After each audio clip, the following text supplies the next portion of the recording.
اصل میں اس کا کچھ بیک گراؤنڈ یوں ہے کہ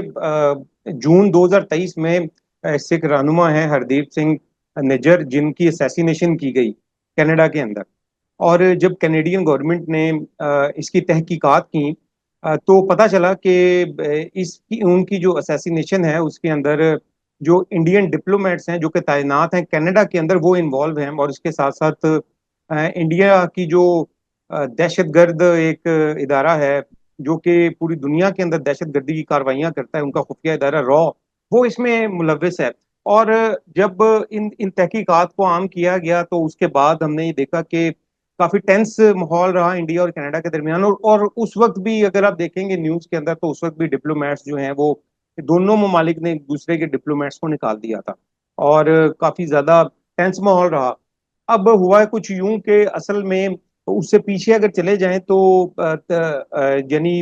یہ جو ان کی اسیسینیشن کی گئی یہ جون میں کی گئی، لیکن اس سے پیچھے اگر مئی میں چلے جائیں تو اس میں جو گرو پتونت سنگھ ہیں سکھ فار جسٹس کے رہنما،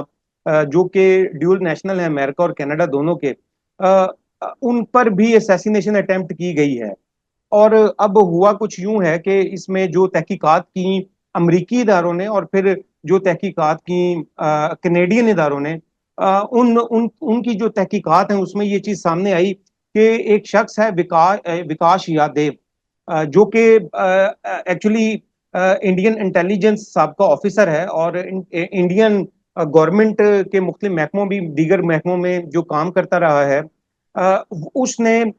ایک کاروباری شخصیت ہیں انڈیا کی، ان کا نکھل گپتا ان کا نام ہے، ان کو پیسے فراہم کیے تقریباً $1 لاکھ کے قریب. اور یہ $1 لاکھ جو ہیں وہ اس لیے فراہم کیے گئے کہ یہ جو سکھ رہنما ہیں ان کی اسیسینیشن کی جائے امریکہ میں اور کینیڈا کے اندر. اور اب کیا اس کے بعد کیا ہوا کہ جو نکھل گپتا ہیں ان کو تو گرفتار کر لیا گیا، امریکی عدالت نے میں پیش بھی کیا گیا. اور پھر اس کے ساتھ ساتھ جو سکھ فار جسٹس کے جو رہنما ہیں جو گرو پتونت سنگھ پنو، انہوں نے سمن کیا اس جو انڈین را کے چیف ہیں ان کو بھی، اور اس کے ساتھ ساتھ اجیت دوول جو کہ سیکورٹی ایڈوائزر ہے جو انڈین گورنمنٹ کا، اس کو بھی سمن کیا ہے اس کیس کے اندر کہ ان لوگوں نے مل کر میری اسیسینیشن اٹیمپٹ کی ہے. اور یہی لوگ اسی طریقے سے جو دیگر تحقیقات سامنے آئیں اس میں بھی یہ چیزیں سامنے آئیں کہ یہی لوگ انوالو ہیں، جو نجر صاحب ہیں ان کی جو کی گئی اسیسینیشن جو وہ ان میں بھی یہی انڈین آفیشلز جو ہیں یہ انوالو ہیں. تو یہ اسی کی وجہ سے یہ تحقیقات جو ہیں یہ جاری ہیں. اور امریکہ کی جو گورنمنٹ ہے اس نے بھی انڈین آفیشل سے کہا کہ جو انڈیا ہے وہ اس کی تحقیقات میں ہمارے ساتھ کوئی بھی تعاون نہیں کر رہا. اور اسی طریقے سے جو کینیڈا ہے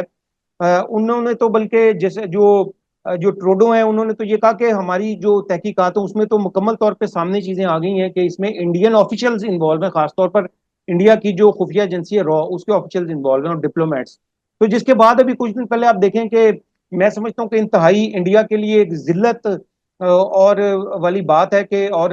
بڑی بےزتی والی بات ہے کہ اس کے جو 6 آفیشلز ہیں، 6 ڈپلومیٹس ہیں سفیر سمیت، ان کو کینیڈا سے ملک بدر کر دیا گیا. تو یہ اس کا تھوڑا سا بیک گراؤنڈ ہے اس سارے کیس کا.